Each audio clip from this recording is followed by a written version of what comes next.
Hello, അപ്പോൾ ഇന്ന് ഞാൻ വന്നിട്ടുള്ളത് ഒരു ഈസി ഷവർമ റെസിപ്പിയുമായിട്ടാണ്. ചപ്പാത്തി വെച്ച് നമുക്ക് പെട്ടെന്ന് ആഗ്രഹങ്ങളൊക്കെ ഒരുപാട് ഉണ്ടാക്കാൻ പറ്റുന്ന ഒരു ഷവർമയാണ് കേട്ടോ.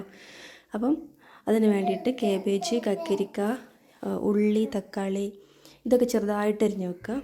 അതുപോലെ തന്നെ ചിക്കൻ വേവിച്ചതിന് ശേഷം ഒന്ന് ചതച്ചിട്ട് ജസ്റ്റ് ഒന്ന് എണ്ണയിലിട്ട് ഫ്രൈ ആക്കി വെച്ചതാണ് കേട്ടോ. അതുപോലെ മല്ലിയില വേണം കുറച്ച്. പിന്നെ അത്യാവശ്യം വരുള്ളൊരു സാധനം മയോണൈസാണ്. ഇത് നമ്മൾ വീട്ടിലുണ്ടാക്കിയിട്ടുള്ള മയോണൈസാണ്. ഉരുളക്കിഴങ്ങ് വേവിച്ച് ഒലീവ് ഓയിലാണ് ഉണ്ടാക്കിയിട്ടുള്ളത്. അതുപോലെ വെളുത്തുള്ളി, ഉപ്പ് ഇതൊക്കെ ഇട്ട് നന്നായിട്ട് നല്ല കട്ടിയിൽ അടിച്ചെടുത്തിട്ടുള്ള മയോണൈസാണ്. പിന്നെ നമ്മൾ ചപ്പാത്തിയിലേക്ക് അത് റെഡിയാക്കി എടുക്കാം.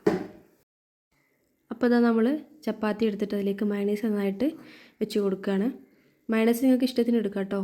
അപ്പോൾ ഞാനതിന് മുകളിലും കുറച്ച് ഇട്ട് കൊടുക്കുന്നുണ്ട്. അപ്പം ഇത്ര തേക്കുന്നുള്ളൂ. പിന്നെ അതിലേക്ക് ചിക്കൻ ഇട്ട് കൊടുക്കാം, കക്കരിക്ക ഇട്ട് കൊടുക്കാം, കാബേജ്, തക്കാളി, ഉള്ളി, മല്ലിയില. പിന്നെ കുറച്ചും കൂടിയും ചിക്കൻ എന്ത് ചെയ്യുക അതിന് മുകളിൽ ഇട്ട് കൊടുത്തിട്ട് മയോണൈസ് ലാസ്റ്റ് കുറച്ചും കൂടി ഒഴിച്ച് കൊടുക്കുക. എന്നിട്ട് നന്നായിട്ട് റാപ്പ് ചെയ്യാം.